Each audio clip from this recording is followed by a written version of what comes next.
तो आज हमारे YouTube चैनल पे हम आज वापस आ चुके हैं। आज हम आपको एक नया टॉपिक बॉइलिंग पॉइंट के बाद कोलिगेटिव प्रॉपर्टी की दूसरी प्रॉपर्टी पढ़ाएंगे, फ्रीजिंग पॉइंट। उससे पहले बच्चों इस वीडियो को लाइक, सब्सक्राइब, कमेंट, शेयर कीजिए बच्चों। लाइक का बटन तो यही होता है ना बच्चों, ठीक है बच्चों। जिसे शेयर करने से बच्चों और जो बच्चे नहीं पढ़ पा रहे उनको भी पढ़ने का मौका मिलेगा बच्चों। तो आज फ्रीजिंग पॉइंट पढ़ने वाले थे। एक क्वेश्चन आया मुझे कि उन्होंने कोई स्टूडेंट ने ऐसा बोला है कि सर एक बात बताइए कि अगर हम नॉन वोलाटाइल में बॉइलिंग पॉइंट, फ्रीजिंग पॉइंट रखे तो क्या होगा। तो मैं उनका जवाब देना चाहता हूँ कि नॉन वोलाटाइल में रखने पर बॉइलिंग पॉइंट हमेशा बढ़ता है, इंक्रीज़ होगा। सिर्फ नॉन वोलाटाइल में और फ्रीजिंग पॉइंट हमेशा घटता है। कब होता है ये दोनों कंडीशन, कब लागू होगी? नॉन वोलाटाइल में। ओके, चलिए।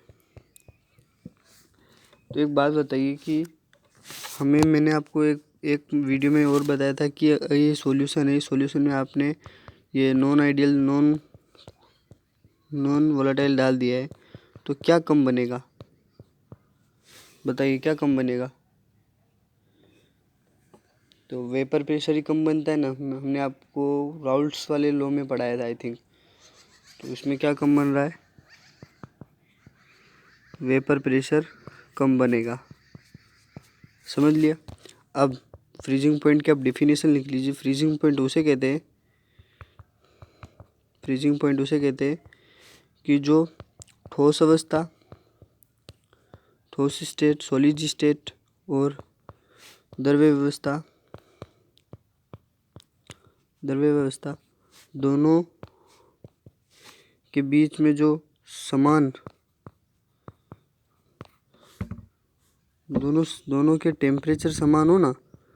टेम्परेचर मतलब अगर आप मान लिए द्रव्य और ये ठोस है ना, इनके जो ये टेम्परेचर है ना, ये मान लिया कांस्टेंट है ना, कांस्टेंट मान लिया। तो हम इसी को क्या बोलेंगे? फ्रीजिंग पॉइंट है ना। क्या बोलेंगे हम इसको? फ्रीजिंग पॉइंट बोलते हैं। ओके बच्चों। अब फ्रीजिंग पॉइंट बच्चों की ये जो एक और लाइन लिख लीजिए फ्रीजिंग पॉइंट के ऊपर की। जो फ्रीजिंग पॉइंट होते हैं यह क्रम अनुसार चलते हैं। जैसे चलते क्रम अनुसार चलते हैं, है ना, क्रम अनुसार चलते हैं। तो एक काम कीजिए, आप फ्रीजिंग पॉइंट का डायग्राम बना लीजिए मेरे साथ। तो डायग्राम बच्चों ऐसे बनता है कि आप ऐसे ले लीजिए एक, फिर एक ऐसे ले लीजिए। आप हमें याद रखना है इधर हमेशा क्या होगा? वेपर प्रेशर, और इधर क्या होगा बच्चों? टेम्परेचर। एक नॉर्मल डायग्राम भी बनता था, याद है ना बच्चों? ये वाला, हाँ भूलना नहीं। एक ऐसा है, फिर एक ऐसा है। इसके अंदर वेपर प्रेशर ले लिया आपने, वेपर प्रेशर भी बढ़ रहा है और टेम्परेचर भी बढ़ रहा है ना। और इधर आपने क्या ले लिया बच्चों? एक ये है और एक ये है। इसके अंदर आपने ले लिया बच्चों प्योर सॉल्वेंट, है ना। और इसके अंदर आपने लिख दिया सॉल्यूशन का नॉन वोलेटाइल। सॉल्यूशन का क्या रख दिया? नॉन वोलेटाइल, है ना। और फ्रीजिंग पॉइंट किधर होगा बच्चों? ये होगा बच्चों टीएफ में, है ना। और अभी सब बोल रहे होंगे कि सर फ्रीजिंग पॉइंट का सूत्र बता दीजिए। तो मैं बता देता हूँ आपको कि फ्रीजिंग पॉइंट का सूत्र क्या होता है। तो फ्रीजिंग पॉइंट का सूत्र del T F is equal to K F गुनिया एम, है ना। ये वाला सूत्र है। वापस एक देखिए, ये वाला बच्चों, ये वाला सूत्र है। समझ में आ रहा है? एक वापस मैं आपको बता देता हूँ। इसी तरह बॉइलिंग पॉइंट का भी सूत्र था। क्या था? Del T B is equal to K B गुनिया एम। ये रहा सूत्र बॉइलिंग पॉइंट का बच्चों।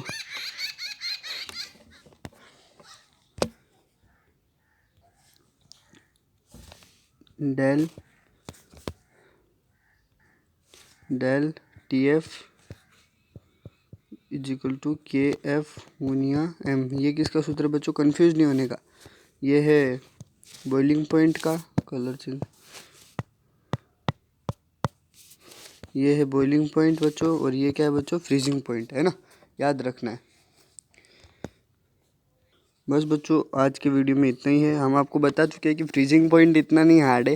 रिपीट कर लेते हैं कि हमने आपको क्या बताया कि फ्रीजिंग पॉइंट के नॉन वोलेटाइल सॉल्यूशन में डालने पर क्या बढ़ता है, हमेशा बॉइलिंग पॉइंट हमेशा इंक्रीज होगा और फ्रीजिंग पॉइंट हमेशा घटता है ना। और फ्रीजिंग पॉइंट किसे कहते हैं, ठोस अवस्था और द्रव अवस्था की दोनों टेम्परेचर समान हो जाए ना, उसको क्या बोलते हैं, फ्रीजिंग पॉइंट। और फ्रीजिंग पॉइंट हमेशा किस में होता है, गर्म अवस्था में, क्रम अनुसार चलते।